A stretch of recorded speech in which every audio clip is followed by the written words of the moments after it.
So welcome all of you. Today is our topic class eighth. आज class eighth के कुछ important objective question पे discuss करेंगे।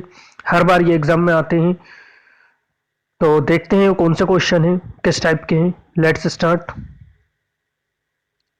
First है, who divided Indian history into three parts, three periods.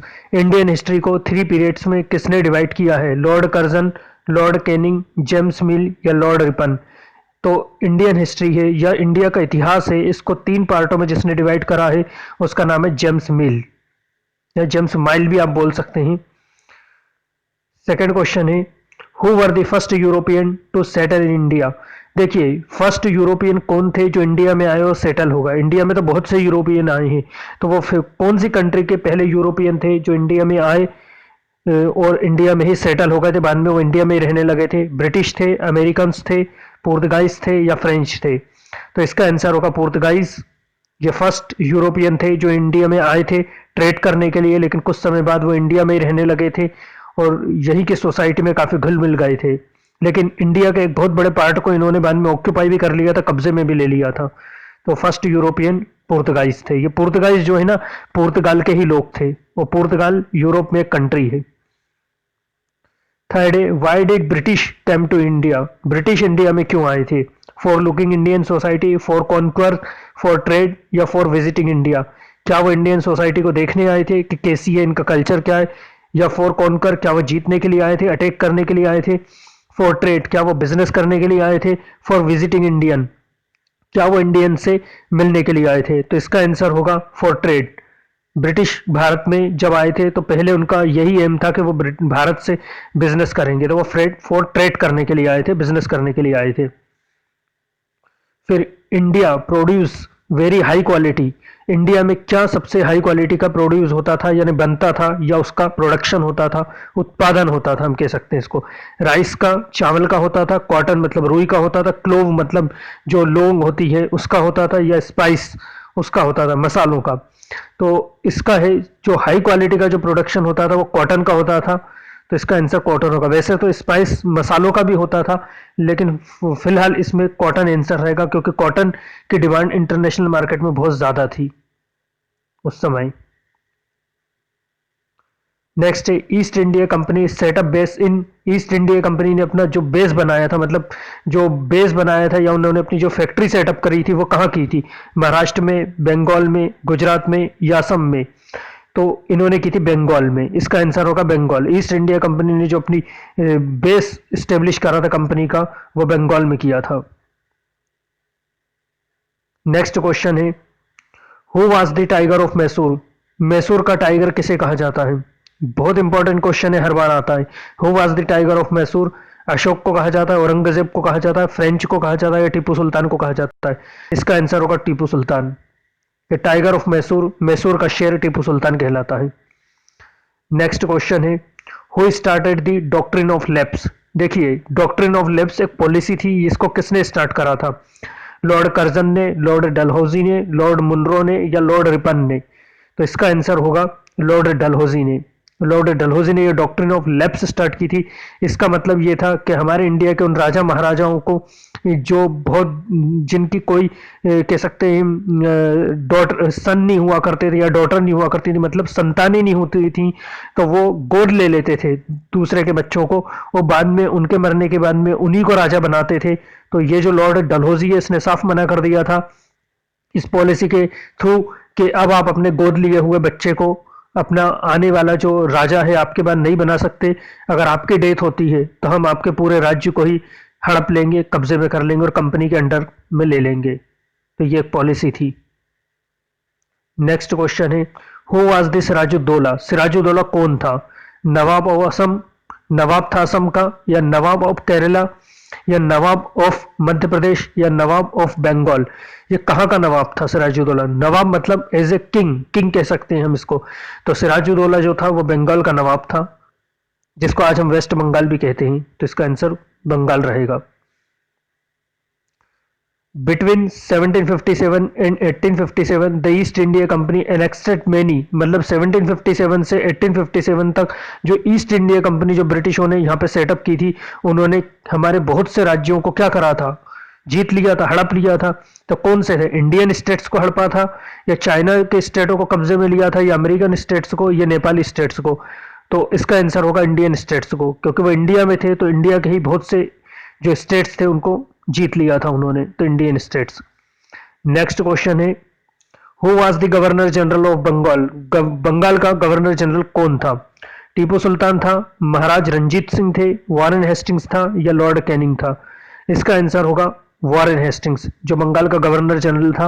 और उस समय गवर्नर जनरल की पोजीशन काफी बड़ी हाई हुआ करती थी, जैसे आज हमारे प्राइम मिनिस्टर की हुआ करती है। तो उसी की समथिंग आप समझ सकते हैं कि वॉरेन हेस्टिंग्स की पोजीशन भी काफी हाई थी। यही सारे डिसीजन दिया करते थे कि बंगाल में क्या रूल्स रेगुलेशन फॉलो होंगे। नेक्स्ट क्वेश्चन है, विच of these is A renewable resources? तो इनमें से रिन्यूएबल रिसोर्सेज क्या है? एयर है, कोल है, ऑयल है, या नेचुरल गैस है? देखिए रिन्यूएबल रिसोर्सेज कौन से होते हैं? रिन्यूएबल रिसोर्सेज वो होते हैं जो कभी खत्म नहीं होते और खत्म होने के बाद में वापस बन जाते हैं। तो क्या एयर कभी खत्म होगी? नहीं हो सकती। कोल मतलब कोयला तो हो सकता है, बिल्कुल है। ऑयल पेट्रोल भी हो सकता है, नेचुरल गैस भी हो सकती है। तो रिन्यूएबल रिसोर्सेज कौन से होंगे?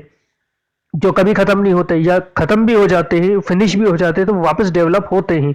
तो एयर होगा इसका आंसर, ये एयर है। नेक्स्ट क्वेश्चन इसका रहेगा, which of these is biotic resources? अब इनमें से बायोटिक रिसोर्सेज क्या है? देखिए बायोटिक रिसोर्सेज वो होते हैं जिनमें ब्लड होता है, जिनको मारो तो दर्द होता है। तो अब आप समझिए बायोटिक रिसोर्सेज क्या होगा? वाटर होगा, क्या वाटर में ब्लड है? क्या उसको मारते हैं तो दर्द होता है? नहीं। सनलाइट? बिल्कुल नहीं। रॉक्स मतलब पत्थर कंकड़ चट्टाने? नहीं। बर्ड्स? बिल्कुल बर्ड्स, बर्ड्स में ब्लड भी होगा। और किसी भी अगर आप एनिमल को, जानवर को या पक्षी को मारते हैं तो उनको दर्द होता है, तो इसका आंसर होगा बर्ड्स। नेक्स्ट क्वेश्चन है, what is the reason of global warming? Global warming का क्या रीजन है? ग्लोबल वार्मिंग जो कार्बन डाइऑक्साइड हमारे एटमॉस्फेयर में बढ़ रही है और गर्म होती जा रही है अर्थ, पॉल्यूशन हो रहा है, प्रदूषण हो रहा है, इसका रीजन क्या है? पॉल्यूशन क्या हो गया? एवरीवेयर, हर जगह पॉल्यूशन हो रहा है। मॉडर्न टेक्नोलॉजी के कारण ये ग्लोबल वार्मिंग बढ़ रही है, या डिपेंडिंग फूड या फूड सोर्सेस की डिमांड बढ़ रही है, मतलब खाने की डिमांड बढ़ रही है उसके कारण, या नेचुरल प्रॉब्लम है? तो इसका आंसर होगा पॉल्यूशन एवरीवेयर। ये पॉल्यूशन के कारण ही ग्लोबल वार्मिंग बढ़ती है। चारों तरफ आज आप देख सकते हैं अपने आसपास जितना भी पॉल्यूशन है उसके कारण ही ग्लोबल वार्मिंग बढ़ रही है। नेक्स्ट क्वेश्चन है, Chipko movement started in? Chipko movement कब स्टार्ट हुआ था? तो देखिए चिपको मूवमेंट वो था जब कह सकते हैं पेड़ पौधों पे बड़े बड़े प्लांटों को काटने के लिए बहुत से लोग गए थे, तो कुछ लेडीजें थी जो पेड़ों से चिपक गई थी, तो उसको कहा गया था चिपको मूवमेंट। तो कब स्टार्ट हुआ था ये? 1965, 1988, 1995 या 1917? तो इसका आंसर होगा 1917 में ये चिपको मूवमेंट स्टार्ट हुआ था, और इसके डिटेल में आपको बाद में बता दूंगा। अभी इतना हमारे पास टाइम नहीं है, हमको और भी क्वेश्चन करना है। तो फाइनली चिपको मूवमेंट 1917 में स्टार्ट 70 में स्टार्ट हुआ था। नेक्स्ट है, विच of these has a natural resources? इनमें से नेचुरल रिसोर्सेज क्या होता है? देखिए नेचुरल रिसोर्सेज वो होते हैं जो नेचर ने हमको दिए हैं, जो प्रकृति की तरफ से हमको दिए हुए, हमने नहीं बनाया। तो एयर, एयर को क्या हमने बनाया है या वो नेचुरली है? तो बिल्कुल एयर नेचुरली, हमने नहीं बनाया। सोलर एनर्जी, बिल्कुल सोलर एनर्जी नेचुरली है, हमने उसे नहीं बनाया। वाइल्ड लाइफ, वाइल्ड लाइफ के जो जंगली जानवर हैं क्या हमने उनको बनाया है या नेचुरली है वो? तो बिल्कुल हमने उनको नहीं बनाया, वो नेचुरली है। ऑल ऑफ द अबव, या ऊपर से सभी। तो देखिए एयर भी हमने नहीं बनाई, सोलर एनर्जी भी नेचुरली है, वाइल्ड लाइफ भी। तो इसका आंसर होगा ऑल ऑफ द अबव, मतलब ऊपर के सभी। नेक्स्ट क्वेश्चन है, the Indian constitution is the constitution in the world? Indian constitution कैसा कॉन्स्टिट्यूशन है वर्ल्ड में, दुनिया में? शॉर्टेस्ट है मतलब बहुत छोटा है, डिफिकल्ट है मतलब कठिन है, समझना मुश्किल है, लॉन्गेस्ट है बहुत ज़्यादा लंबा है, और वास्ट है या बहुत ज़्यादा बड़ा है। तो हम इसको कहेंगे आंसर लॉन्गेस्ट। सबसे लॉन्गेस्ट अगर कॉन्स्टिट्यूशन किसी कंट्री का है, संविधान किसी कंट्री का है, तो वो इंडिया का है। इसका आंसर होगा लॉन्गेस्ट कॉन्स्टिट्यूशन। नेक्स्ट क्वेश्चन आएगा, how many articles has Indian constitution? देखिए इंडियन कॉन्स्टिट्यूशन में आर्टिकल्स क्या हैं, ये आर्टिकल्स होते क्या हैं? अलग अलग आर्टिकल्स होते हैं, उनमें कुछ इंफॉर्मेशन दी हुई होती है, और उसी इंफॉर्मेशन के अकॉर्डिंग कंट्री में रूल किया जाता है। उस आर्टिकल में ना कोई चेंजेस हो सकता है, ना कोई उसमें बदलाव किया जा सकता है। हालांकि चेंजेस हो सकते हैं, कुछ चेंजेस कर सकते हैं, लेकिन पूरी तरीके से उनमें चेंजेस नहीं कर सकते। तो टोटल आर्टिकल कितने हैं? 234, 395, 50 544 या 788। तो टोटल 395 आर्टिकल्स हैं हमारे इंडियन कॉन्स्टिट्यूशन में, आंसर 395 आएगा। Next question, who was the head of drafting committee? जो कॉन्स्टिट्यूशन जब बन रहा था तो उसमें ड्राफ्टिंग कमेटी के हेड कौन थे? सरदार पटेल थे, महात्मा गांधी थे, डॉक्टर बी आर अम्बेडकर थे या सुभाष चंद्र बोस थे? इसका आंसर होगा डॉक्टर बी आर अम्बेडकर। ये भी बहुत इंपॉर्टेंट क्वेश्चन है। ड्राफ्टिंग कमेटी के जो हेड थे, मतलब कॉन्स्टिट्यूशन को बनाने वाली जो कमेटी थी, उसके डॉक्टर बी आर अम्बेडकर थे। नेक्स्ट क्वेश्चन है, why do we need a parliament? हमको पार्लियामेंट की जरूरत क्यों होती है? जो संसद है दिल्ली में, उसकी जरूरत क्यों है? मेकिंग लॉ, कानून बनाने के लिए, स्टेब्लिशिंग पीस, शांति स्टेब्लिश करने के लिए, rules in and regulation, rules और रेगुलेशन फॉलो करने के लिए, या ऑल दी अबव? तो बिल्कुल सही है, ऑल दी अबव आएगा, क्योंकि कानून भी बनाती है, स्टेब्लिश भी पीस, जो शांति भी बनाए रखने का काम करती है, और रूल्स और रेगुलेशन भी कंट्री में फॉलो किए जाते हैं, तो all the above. Next question है, India is a type of government? India किस टाइप की गवर्नमेंट है? प्लूटोक्रेसी, ऑटोक्रेसी, डेमोक्रेटिक या मोनार्की? तो डेमोक्रेटिक है, यहाँ पर जनतंत्र है, जनता का शासन। The rule of people by the people of the people, इसको कहते हैं डेमोक्रेटिक। हर 5 ईयर्स में इलेक्शन होते हैं। नेक्स्ट क्वेश्चन है, how many subjects has union list? देखिए, दो तरह की लिस्ट होती है, एक यूनियन लिस्ट और एक स्टेट लिस्ट। तो यूनियन लिस्ट की बात चल रही है कि यूनियन लिस्ट में क्या कितने सब्जेक्ट हैं। तो यूनियन लिस्ट में 45 है, 66 है, 87 या 99। तो टोटल 99 सब्जेक्ट होते हैं यूनियन लिस्ट में। और यूनियन जो लिस्ट होती है उसमें वो सेंट्रल गवर्नमेंट की होती है। सेंट्रल गवर्नमेंट यूनियन लिस्ट के सब्जेक्टों में लॉ बना सकती है, और जो स्टेट लिस्ट होती है उसमें स्टेट गवर्नमेंट लॉ एंड बना सकती है उस पर। इस पर भी बाद में और डिस्कस कर लेंगे हम। नेक्स्ट क्वेश्चन है, Indian constitution took fundamental duties from? Indian constitution में जो फंडामेंटल ड्यूटीज दी हुई हैं, जो मूल कर्तव्य जो आपके दिए हुए हैं कि आपके इंडिया के प्रति ड्यूटी क्या है इंडिया के लिए। एक तो फंडामेंटल राइट्स हैं, आपको कुछ राइट्स दिए गए, और कुछ फंडामेंटल ड्यूटीज भी होती हैं। तो वो फंडामेंटल ड्यूटीज जो दी गई हैं वो कौन से कॉन्स्टिट्यूशन से, कहाँ के कॉन्स्टिट्यूशन से हमने अडॉप्ट की है? ब्रिटेन से, अमेरिकन से, नॉर्वे से या चाइना से? तो वो ब्रिटेन से ली गई है फंडामेंटल ड्यूटीज। नेक्स्ट क्वेश्चन है, in which article provide right to equality? Right to equality मतलब समानता का जो अधिकार है, सभी जो नागरिक है, सभी सिटीजन इक्वल हैं इन आइस ऑफ लॉ, कानून की नजरों में। ये कौन से आर्टिकल में दिया हुआ? आर्टिकल 14, आर्टिकल 12, आर्टिकल 16 या आर्टिकल 76? तो इसका आंसर आएगा आर्टिकल 14 में दिया हुआ है। राइट टू इक्वलिटी मतलब सभी समान है, सभी इक्वल हैं, चाहे वो कोई भी हो। नेक्स्ट है, India gain independent on which day? India ने जो स्वतंत्रता प्राप्त की है वो किस दिन की है? 14 अगस्त, 13 अगस्त, 15 अगस्त, 20 अगस्त? तो 15 अगस्त इसका आंसर आएगा। 15 अगस्त 1947 को भारत आजाद हुआ था, 15 अगस्त 1947 को। Next, the battle of Plassey fought in? जो बैटल ऑफ प्लासी हुआ था वो कब फाउट हुआ था, मतलब कब फाइट हुई थी बैटल ऑफ प्लासी की? प्लासी एक मैदान है, वहां पे फाइट कब हुई थी? 1756, 1757, 1888 या 1666? तो 1757 में बैटल ऑफ प्लासी हुई थी, जो सराजुद्दौला और रॉबर्ट क्लाइव के बीच हुई थी। ये प्लासी की जो फाइट हुई थी। नेक्स्ट क्वेश्चन है, who started the subsidiary alliance? Subsidiary alliance, सहायक संधि किसने स्टार्ट की थी? ये सहायक संधि पे भी बाद में डिस्कस करेंगे टोटल थी क्या ये। तो लॉर्ड रिपन ने, लॉर्ड कर्जन ने, लॉर्ड कॉर्नवालिस ने या लॉर्ड वेलेजली ने? इसका आंसर आएगा जो लॉर्ड वेलेजली इंडिया का जो गवर्नर जनरल थे, तो इन्होंने ही स्टार्ट की थी लॉर्ड सब्सिडरी अलायंस को। नेक्स्ट क्वेश्चन है, the Dutch east India company establish spice trade and factory in? जो डच ईस्ट इंडिया कंपनी, देखिए ईस्ट बहुत सी कंपनी आई थी, ब्रिटिश भी थी, फ्रेंच भी थी, पुर्तगाइज भी थी, डच भी थी। यहाँ पे बात चल रही है डच की, कि जो डच ईस्ट इंडिया कंपनी थी उन्होंने स्टेब्लिश की थी स्पाइस मतलब मसालों का ट्रेड की फैक्ट्री। कहाँ पे? मुंबई में, दिल्ली में, कोचीन में या सूरत में? डचों की फैक्ट्री जो थी, स्पाइस मतलब मसालों का जो बिजनेस भारत से किए करते थे। ब्रिटिश भी भारत के मसाले लेके जाते थे, जो मसाले हमारे यहाँ के काफ़ी फेमस हुआ करते थे और उनके इंटरनेशनल मार्केट में काफ़ी डिमांड थी।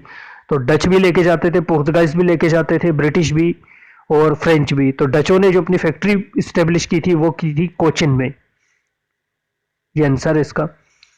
नेक्स्ट क्वेश्चन आएगा, historian divided Indian history into periods? जो हिस्टोरियन ने इंडियन हिस्ट्री को कितने पार्टों में डिवाइड किया है? 4, 5, 6, 3। इसका आएगा 3 पार्टों में। हिस्टोरियंस ने, जो इतिहासकार थे, उन्होंने इंडिया के हिस्ट्री को 3 पार्ट में डिवाइड किया है।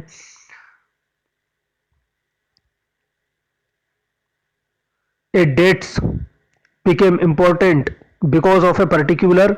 डेट्स इंपॉर्टेंट क्यों है? पर्टिकुलर फूड खाने के लिए, या घटना के लिए, रिलीजियंस के लिए, वायलेंस के लिए? मतलब डेट्स से हमको क्या पता चलता है? अगर हिस्ट्री में हम कोई डेट्स उठा कर देखते हैं तो उससे हमको क्या पता चलता है? कोई इवेंट ही पता चलती है कि कौन सी इवेंट किस डेट को हुई है, मतलब कौन सी घटना किस तारीख को हुई है, उससे हमें पता चल जाता है। तो dates became important because of particular event. Event मतलब घटना, हमको डेट से घटना का पता चलता है। नेक्स्ट क्वेश्चन है, which article provide right to exploitation? हमारे को कौन सा article right to exploitation provide करता है? राइट टू एक्सप्लॉइटेशन ये है कि 14 साल से कम उम्र के बच्चे किसी भी फैक्ट्री में वर्क नहीं करेंगे और किसी भी कंडीशन में ह्यूमन ट्रेड नहीं होगा। कोई किसी को खरीदेगा बेचेगा नहीं, मतलब कोई भी मनुष्य का व्यापार नहीं करेगा। आप किसी गर्ल्स को या किसी बॉयज को खरीद के बेच नहीं सकते हैं। तो इस तरह का ह्यूमन ट्रेड नहीं होगा। और दूसरी बात, 14 साल से कम उम्र के जो बच्चे हैं वो किसी भी फैक्ट्री में या कंपनी में किसी तरह का कोई वर्क नहीं करेंगे। तो ये कौन सा हमको कह सकते हैं आर्टिकल कह रहा है? आर्टिकल 21 इसका आंसर है। आर्टिकल 21 हमको ये राइट दे रहा है। और अगर कहीं कुछ ऐसा हो रहा है तो आप उसकी कंप्लेंट भी कर सकते हैं। Fossil fuel are obtain from. Fossil fuel जो होता है वो कहाँ से ऑब्टेन होता है, मिलता कहाँ से? सोलर एनर्जी से, वाटर से, कोल से, डेड प्लांट एंड एनिमल। तो ये डेड प्लांट एंड एनिमल से मिलता है फॉसिल फ्यूल। और इसी फॉसिल फ्यूल से पेट्रोलियम निकलता है, नेचुरल गैस निकलती है, कोल्स भी इसी से बनता है, फॉसिल फ्यूल से कह सकते हैं। तो ये डेड प्लांट और जो एनिमल, जो बहुत सारे प्लांट सड़ जाते हैं, गल जाते हैं, ज़मीन में दब जाते हैं, और जो बहुत से जंगली जानवर ज़मीन में दब के मर जाते हैं, तो लाखों साल के बाद में फॉसिल फ्यूल डेवलप होता है और उसी से कह सकते हैं कोल, पेट्रोलियम, नेचुरल गैस मिलती है। तो ये बनता है जो, तो इसके बारे में पूछ रहा है कि फॉसिल फ्यूल फाइनली किससे बनता है? तो डेड प्लांट एंड एनिमल से। नेक्स्ट क्वेश्चन है, Tipu Sultan was the king of. Tipu Sultan कहाँ का किंग था? दिल्ली का, महाराष्ट्र का, मैसूर का, या तमिलनाडु का? तो ये मैसूर के किंग थे। मैसूर फाइनली जो आज हम इसको कर्नाटक कहते हैं, तो कर्नाटक का राजा रहा था टीपू सुल्तान। हालांकि पूरे कर्नाटक का नहीं था, कर्नाटक में भी कुछ जगह थी जिसको मैसूर कहा जाता था, लेकिन इसने बाद में बहुत बड़े एरिया को जीत भी लिया था। ब्रिटिश इसको फाइनली आखिरी तक हरा नहीं पाए थे, लेकिन एक वॉर में इसको बाद में धोखे से मार दिया था। Which of these is a biotic resources? इनमें से बायोटिक रिसोर्सेज क्या है? रॉक से, काऊ है, एनिमल है, प्लांट है। तो बायोटिक रिसोर्सेज क्या होते हैं? बायोटिक रिसोर्सेज वो होते हैं जो बायोस्फीयर से हमको मिलते हैं। बायोस्फीयर से मतलब वही रॉक, काऊ, एनिमल, प्लांट। तो इनमें होगा रॉक, जो बायोटिक रिसोर्सेज है, सॉरी एबियोटिक रिसोर्सेज है। विच of these is A abiotic resources? तो एबियोटिक रिसोर्सेज वो होते हैं जिनमें जान नहीं होती, जिनको मारो तो दर्द नहीं होता, वो होते हैं एबियोटिक रिसोर्सेज। और बायोटिक रिसोर्सेज वो होते हैं जिनमें जान होती है और जिनको मारो तो दर्द होता है, जिनमें ब्लड होता है। तो यहाँ बात चल रही है एबियोटिक रिसोर्सेज की। तो रॉक है, काऊ है, एनिमल है, प्लांट है। तो रॉक ही है, काऊ में भी ब्लड होगा, एनिमल में भी ब्लड होगा, प्लांट को भी हम काटते हैं तो उन्हें दर्द होता है। तो रॉक्स, चट्टान, पत्थर, ये होगा एबियोटिक रिसोर्सेज। नेक्स्ट क्वेश्चन है, petroleum are obtain from. Petroleum कहां से मिलता है? Dead animal and plant, underground tunnels, space, water. देखिए अभी ऊपर ही हमने देखा है कि पेट्रोलियम कहां से मिलता है? फॉसिल फ्यूल से। और फॉसिल फ्यूल कहां से ऑब्टेन होता है? डेड प्लांट एंड एनिमल से। तो उसी से पेट्रोलियम भी मिलता है। इसका आंसर होगा डेड प्लांट एंड एनिमल, या dead animal and plant. Next question आ रहा है, who appoint the company as the Diwan of Bengal. किसने कंपनी को, ईस्ट इंडिया कंपनी को बंगाल में का दीवान स्टेब्लिश किया था? मतलब दीवान ऑफ बंगाल मतलब ईस्ट इंडिया कंपनी को किस, जो एम्परर था मुगल, जिसने दीवान बना दिया था, मतलब बंगाल का सारा जो तब टैक्सेशन वसूल करने का काम ईस्ट इंडिया कंपनी को दे दिया था। नवाब ने, मुगल एम्परर ने, अलीवर्दी खान ने, सिराजुद्दौला ने। इसका आंसर होगा मुगल एम्परर ने। जो ईस्ट इंडिया कंपनी थी उनको बंगाल, बिहार, उड़ीसा से कह सकते हैं जो रेवेन्यू कलेक्शन का वर्क दे दिया था फाइनली 1764 के वॉर में हारने के बाद में, कि अब आप बंगाल, बिहार और उड़ीसा से जितना भी टैक्सेशन वसूल कर सकते वसूल ले। उसी को कहा गया था Diwan of Bengal. The battle of Buxar fought in. Battle of Buxar कब हुआ था? 1234, 1754, 1764 या 1788? तो ये 1764 में हुआ था और इसी के बाद में बंगाल में दीवान बन गई थी East India company. Who was the became nawab after death Sirajuddaula, Sirajuddaula की डेथ के बाद में कौन नवाब बना था? मीर कासिम बना था, मीर जाफर बना था, मोहम्मद बना था या रॉबर्ट क्लाइव बना था? तो इसका आंसर आएगा मीर जाफर। मीर जाफर जो उनका कमांडर था सिराजुद्दौला का, और उसी ने 1757 में सिराजुद्दौला को चीट किया था और ब्रिटिशों का सपोर्ट कर दिया था, और ब्रिटिशों ने उसको कहा था कि अगर आप हमारा सपोर्ट कर देंगे तो हम सिराजुद्दौला को हटाने के बाद में आपको नवाब बना देंगे, और सिराजुद्दौला को हटाने के बाद में इसको नवाब बना भी दिया था। तो यही सिराजुद्दौला के डेथ के बाद में नवाब बन गया था। How many house of parliament, parliament में कितने हाउस होते हैं? 1, 3, 2, 6। तो देखिए पार्लियामेंट में 2 हाउस होते हैं, एक लोकसभा और एक राज्यसभा। इसका आंसर 2 होगा। How many member are there in Lok Sabha, Lok Sabha में टोटल मेंबर कितने होते हैं? 444, 233, 504, 545। तो जो लोकसभा के जो टोटल मेंबर होते हैं जो पार्लियामेंट में होते हैं वो होते हैं 545। नेक्स्ट आ रहा है all citizen above 18 years of age have right to, जो हर नागरिक देश का जिसकी एज 18 साल से ऊपर हो चुकी है उसको क्या राइट्स मिलता है, कौन सा अधिकार उनको मिलता है? गो एनीवेयर, कहीं भी जा सकते हैं, या वोट डाल सकते हैं, या डॉक्टर बन सकते हैं, या एक दूसरे से फाइट कर सकते हैं। तो इसका आंसर होगा वोट।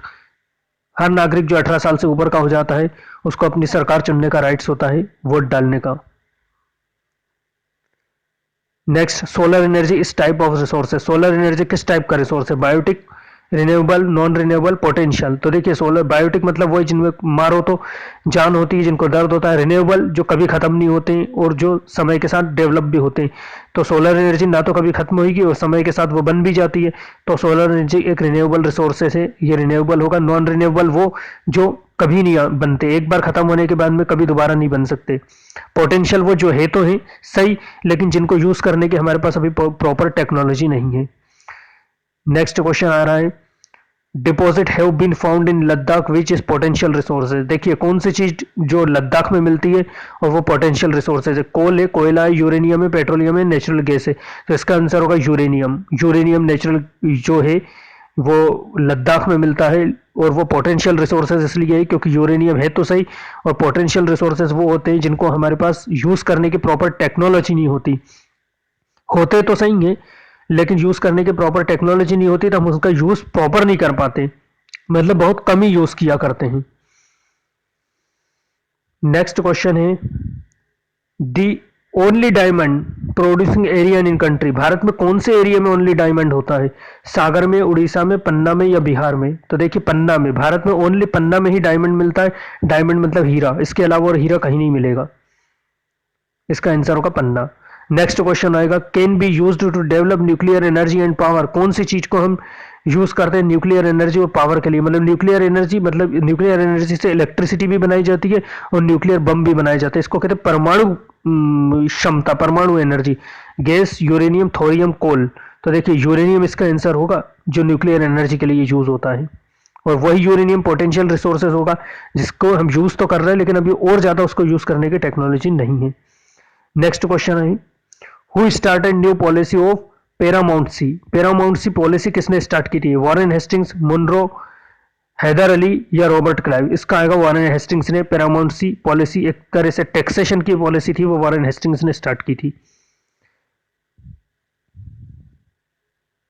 नेक्स्ट क्वेश्चन है, मीर जाफर डेड इन, मीर जाफर की डेट कब हुई थी? 1768 में, 1888 में, 1456 में, या 1765 में? तो 1765 में मीर जाफर की भी डेथ हो गई थी। ये मीर जाफर वही थे जिनको 1764 में नवाब बनाया था सिराजुद्दौला की डेथ के बाद में, और बाद में इनको भी हटा दिया गया था। तो 1765 में इसकी डेथ हो गई थी। Who was the supreme head of administration, supreme head कौन होता है एडमिनिस्ट्रेशन का? Governor general, Tipu Sultan, Maratha, Warren Hastings? तो देखिए गवर्नर जनरल ही सुप्रीम हेड होते थे उस समय ब्रिटिश एडमिनिस्ट्रेशन के। तो गवर्नर जनरल इसका आंसर आएगा। नेक्स्ट क्वेश्चन आएगा, how many presidency at the time of British, ब्रिटिशों के टाइम पे कितनी प्रेसिडेंसी होती थी?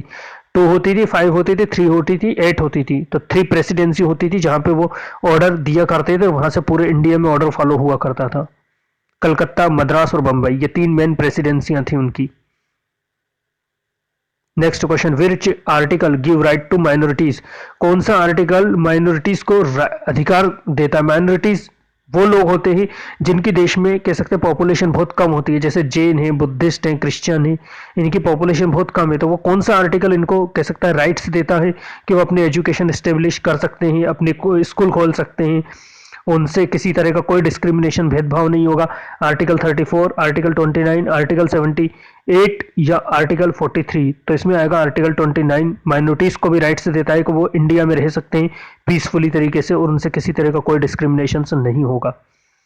नेक्स्ट क्वेश्चन है, this second Anglo Maratha war fought in. देखिए मराठाओं के साथ ब्रिटिशों के 3 वॉर हुए थे, यहाँ बात चल रही है सेकेंड एंग्लो मराठा वार कब हुआ था। 1806, 1804, 1899, 1803।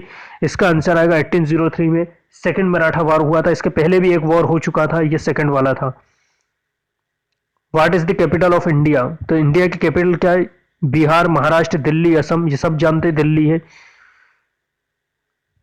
नेक्स्ट क्वेश्चन आ रहा है, the hydro electricity also known as. Hydro electricity क्या होती है। हाइड्रो इलेक्ट्रिसिटी वो होती है जब पानी से बिजली बनाई जाती है, वाटर से बिजली बनाई जाती है। तो इसको और किस नाम से जाना जाता है। Fire electricity, water electricity, gas electricity, coal electricity. तो देखिए हाइड्रो इलेक्ट्रिसिटी जब वाटर से इलेक्ट्रिसिटी बिजली बनाई जाती है तो इसको वाटर इलेक्ट्रिसिटी ही कहेंगे।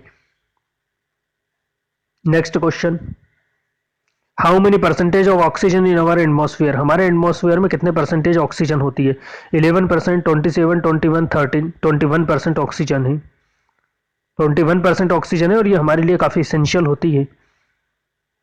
Next question, Delhi became capital of India. देखिए अभी बात करना ही थी कि दिल्ली इंडिया की कैपिटल है, लेकिन कब बनी थी। तो Delhi became capital of India in 1910, 1956, 1911, 1908। तो दिल्ली कब बनी थी। 1911 में दिल्ली इंडिया की कैपिटल बनी थी।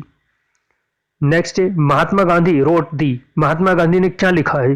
Panchsheel, Hind Swaraj, the struggle of my life या शुभांगी। तो महात्मा गांधी ने बुक लिखी थी जिसका नाम था हिंद स्वराज, ये इसका आंसर है। Who was the father of Tipu Sultan. Tipu Sultan के फादर का नाम क्या था।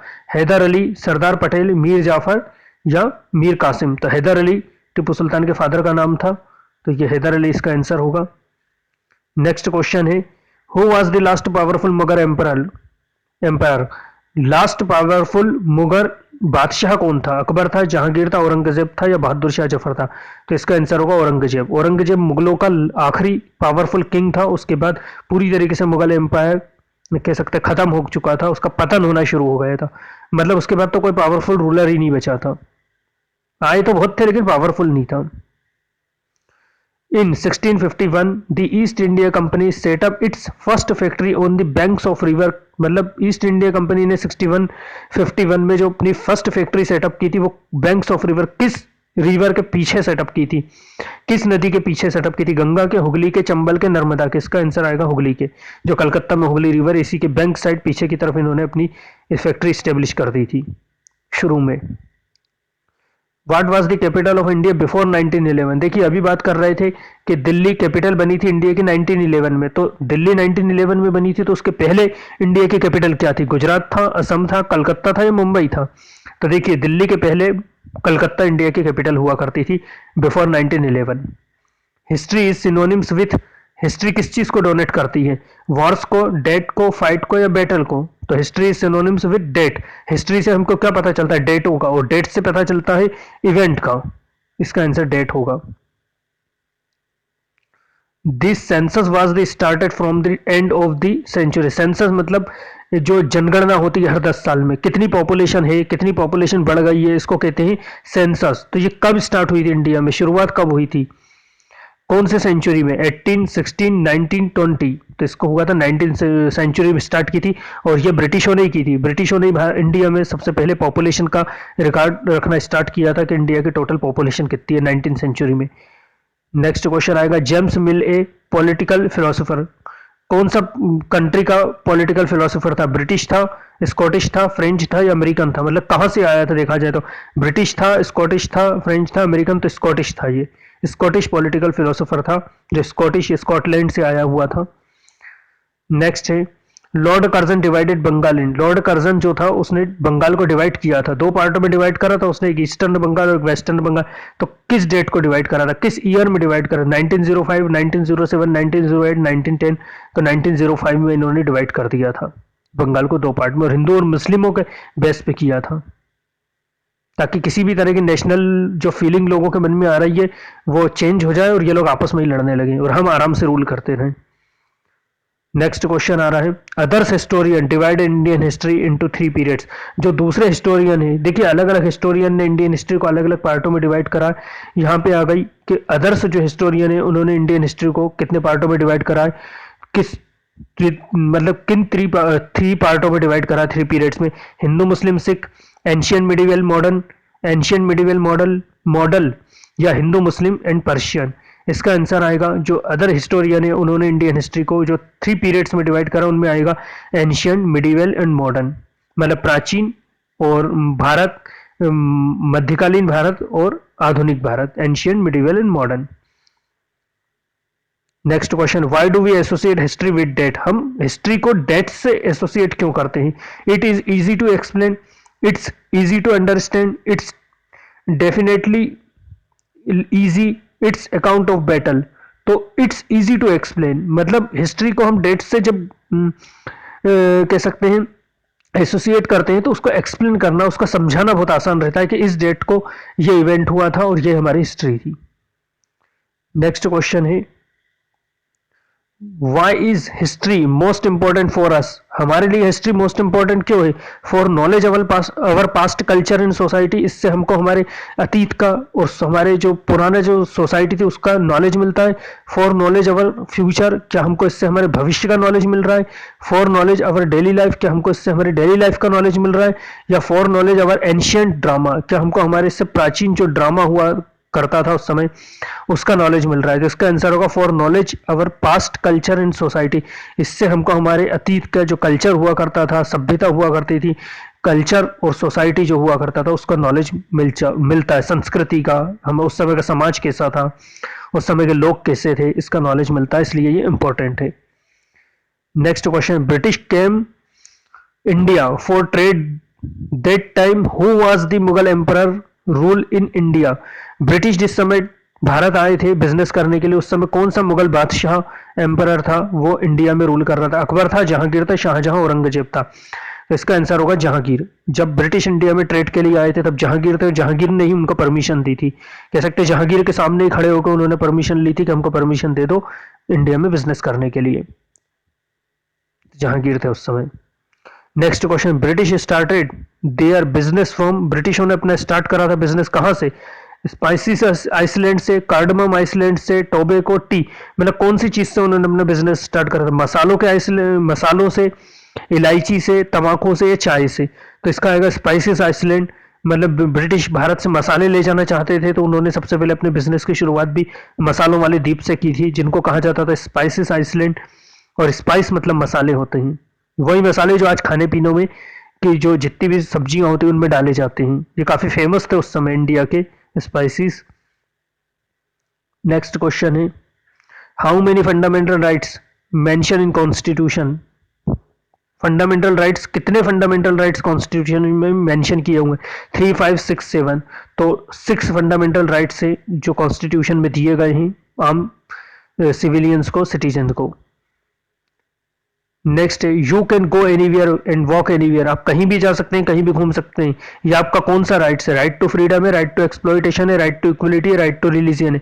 इसका आंसर होगा राइट टू फ्रीडम है। ये आपको राइट टू फ्रीडम दी हुई है कि आप कहीं भी जा सकते हैं और कहीं भी घूम फिर सकते हैं। नेक्स्ट है, the largest country of the world. दुनिया की सबसे लार्जेस्ट कंट्री कौन सी है, मतलब एरिया में कौन सी सबसे बड़ी कंट्री है। साउथ अफ्रीका है, रशिया है, इंडिया है, मैक्सिको है। इसका आंसर आएगा रशिया। दुनिया की सबसे बड़ी कंट्री है एरिया वाइज, और इंडिया इसमें 7th नंबर पे आता है लार्जेस्ट में। 7th लार्जेस्ट कंट्री इंडिया है, फर्स्ट रशिया है। How many continent in the world. दुनिया में कितने कॉन्टिनेंट है, कितने महाद्वीप है। 8 है, 5 है, 7 है, 6 है। तो इसका आंसर आएगा 7 कॉन्टिनेंट है। Next, which article provide all the citizen to the right to life and liberty. कौन सा आर्टिकल जो सिटीजन को प्रोवाइड करता है अधिकार। Right to life and liberty मतलब जीवन और स्वतंत्रता का राइट, अधिकार। Article 34, article 65, article 21, article 22। तो ये कर रहा है आर्टिकल 21, बहुत ही ज़्यादा इंपॉर्टेंट राइट्स है ये, आम कह सकते हैं सिविलियंस का, आम पब्लिक का right to life, right the right to life and liberty. आप सम्मान के साथ जी सकते हैं, आप आराम से जी सकते हैं स्वतंत्रता के साथ, और उसी सम्मान के साथ आपकी डेथ भी होगी। तो ये काफ़ी इंपॉर्टेंट राइट्स है, आपके कह सकते हैं फ्रीडम को कोई ले नहीं सकता है। फंडामेंटल राइट्स में मैं इसको और ज़्यादा डिस्कस कर दूंगा। नेक्स्ट क्वेश्चन है, how many types of resources, resources कितने टाइप के होते हैं? Human resources and natural resources, human resources and development, human being and biotic, biotic and abiotic. तो देखिए रिसोर्सेज दो टाइप के होते हैं, एक तो human resources and natural resources. या तो हम हमारे लिए कुछ ना कुछ चीज़ बनाएंगे, या नेचुरली हमको कोई चीज़ मिल जाएगी, और हम हमारे लिए जो हमारी ज़रूरत को पूरा करने के लिए, हमारी नीड को कंप्लीट करने के लिए जो चीज़ बनाते हैं वो कहते हैं ह्यूमन रिसोर्सेज। और नेचुरल रिसोर्सेज जो नेचर ने हमको दी हैं, प्रोवाइड की हैं, एयर, वाटर, सोलर एनर्जी, ये सब नेचुरल रिसोर्सेज। और जो हमने बनाई है गाड़ी, कार, घर, ये सब ह्यूमन मेड रिसोर्सेज हैं। नेक्स्ट क्वेश्चन है, uranium is type of resources, uranium किस टाइप का रिसोर्सेज है? ह्यूमन मेड है, क्या हमने बनाया? पोटेंशियल रिसोर्स है, रिन्यूएबल रिसोर्सेज है, बायोटिक रिसोर्स है। देखिए अभी पढ़ा था यूरेनियम एक पोटेंशियल रिसोर्सेज है। क्यों? क्योंकि यूरेनियम है तो सही, लेकिन अभी हम उसको प्रॉपर यूज करने की हमारे पास टेक्नोलॉजी नहीं है, तो इसको कहेंगे पोटेंशियल रिसोर्सेज। क्योंकि पोटेंशियल रिसोर्सेज वो होते जिनको यूज करने की प्रॉपर टेक्नोलॉजी नहीं होती है, लेकिन वो होते तो हैं, तो ये पोटेंशियल रिसोर्सेज है। Next, is India parliamentary form of government, क्या इंडिया में पार्लियामेंट्री फॉर्म ऑफ गवर्नमेंट है? नो, यस, सी है presidentially government, none of the above. इसका आंसर होगा यस, बिल्कुल इंडिया में पार्लियामेंट्री फॉर्म ऑफ गवर्नमेंट है। और ये पार्लियामेंट्री फॉर्म ऑफ गवर्नमेंट क्या होती है, इस चैप्टर में मैं आपको एक्सप्लेन करूंगा, और कर भी दिया था मैंने, अगर आपको ध्यान हो तो। 74, who fought the fourth Mysore war against the British. जो फोर्थ मैसूर वॉर होते हैं, जो कि मैसूर में जो टीपू सुल्तान के साथ जो वॉर हुए थे वो 4 हुए थे, तो इसमें पूछ रहा who fought the fourth Mysore war against the British. तो फोर्थ मैसूर वॉर जो ब्रिटिशों के अगेंस्ट हुआ था वो किसने फाइट किया था? हैदर अली ने, फ्रेंच ने, शिवाजी ने, टीपू सुल्तान ने। तो टीपू सुल्तान ने किया था fourth Mysore war. Next question है, a dates became important because of a particular. Dates important है क्यों? फूड के लिए, इवेंट के लिए, वायलेंस के लिए, रिलीजियंस के लिए? इवेंट के लिए। देखिए क्योंकि हमको डेट से इवेंट पता चलती है, किस डेट को कौन सी इवेंट, कौन सी घटना हुई। नेक्स्ट है, solar energy is renewable resources. क्या सोलर एनर्जी रिन्यूएबल रिसोर्सेज है? रिन्यूएबल रिसोर्सेज मतलब वो जो वापस बन जाते हैं, वापस डेवलप हो जाते हैं, जो खत्म नहीं होते और जिनसे किसी तरह का पॉल्यूशन नहीं होता है। तो क्या सोलर एनर्जी रिन्यूएबल रिसोर्सेज है? Yes, no, yes and no, none of the above. Yes बिल्कुल है, इससे ना तो पॉल्यूशन होता और ये खत्म भी नहीं होगी, अभी तो खत्म नहीं होगी। नेक्स्ट क्वेश्चन ये है, fossil fuel takes thousands of year form. Fossil fuel जो बनने में क्या हजारों साल ले लेते हैं, इसका मतलब ये fossil fuel take thousands of years to form, मतलब फॉसिल फ्यूल के हजारों सालों में बनते हैं। बिल्कुल सही है, no, maybe, yes, none of the yes. जो फॉसिल फ्यूल है, जो डेड प्लांट और एनिमल से कह सकते हैं फॉर्म होते हैं, वो लैक्स ईयर्स में होते हैं, हजारों हजारों साल के बाद बनते हैं, और उन्हीं से कोल, पेट्रोलियम, नेचुरल गैस निकलते हैं। नेक्स्ट क्वेश्चन है, the father of Indian constitution. Indian constitution के फादर कौन कहलाते? अब्दुल मलिक, जवाहरलाल नेहरू, महात्मा गांधी या सरदार पटेल? तो फादर ऑफ, जो, सॉरी इसमें एक ऑप्शन नहीं दिया भीमराव अंबेडकर का, आप इसको कर लेना कि जो फादर ऑफ इंडियन कॉन्स्टिट्यूशन जो है वो भीमराव अंबेडकर है। इसमें एक ऑप्शन आप ऐड कर लेना किसी भी ABC या D में से, तो Bhimrao Ambedkar father of Indian constitution है। ध्यान से देख लीजिए, इस 4 में कोई भी ऑप्शन भीमराव अंबेडकर का नहीं है, इसमें एक ऑप्शन आपको भीमराव अंबेडकर का ऐड करना है। यहाँ टाइप होने में शायद दिक्कत आ गई थी, तो आप ऐड कर लेना, ध्यान से देख लीजिए Bhimrao Ambedkar. Next question, the father of Indian constitution Bhimrao Ambedkar.